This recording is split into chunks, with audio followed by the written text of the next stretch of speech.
बेटा घर में घुसते ही अपनी माँ से कहता है, माँ बड़े जोरों से भूख लगी है, कुछ खाने को लाओ।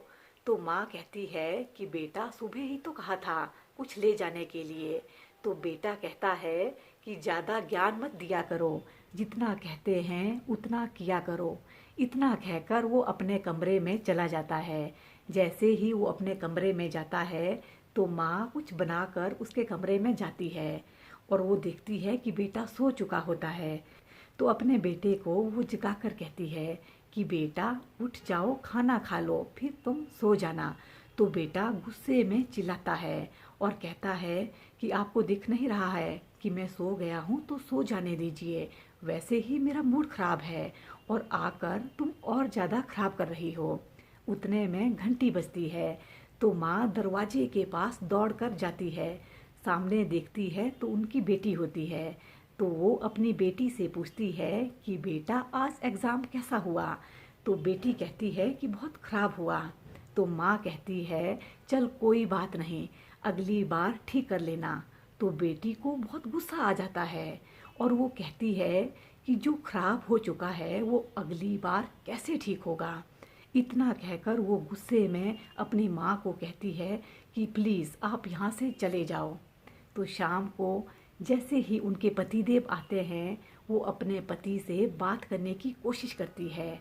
पति को भी पूरा दिन ऑफिस में गुस्सा आया होता है और अपनी पत्नी को कहता है कि दिन भर यहाँ बॉस ने दिमाग खराब कर रखा है और यहाँ अब तुम भी शुरू हो गई।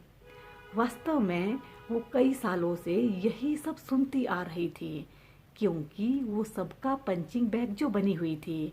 अब उसने ये डिसाइड किया कि कुछ दिनों तक ना तो मैं किसी से बात करूंगी और ना ही किसी को कुछ बोलूंगी। जो कोई भी कुछ भी कहता है तो मैं वो काम करूंगी और कुछ नहीं बोलूंगी। तो कुछ दिनों तक सिलसिला ऐसे ही चलता रहा। लेकिन कुछ दिनों के बाद वो तीनों जने उसके पास आते हैं और कहते हैं कि क्या बात है, क्या तुम्हारी तबीयत ठीक है कि नहीं, तुम कुछ भी बोल नहीं रही हो, चुपचाप बैठी हो।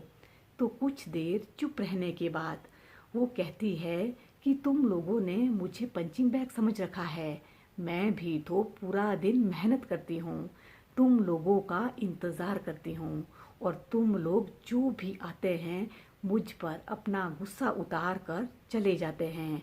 तुम लोग मुझे हर पल पंच करते रहते हैं।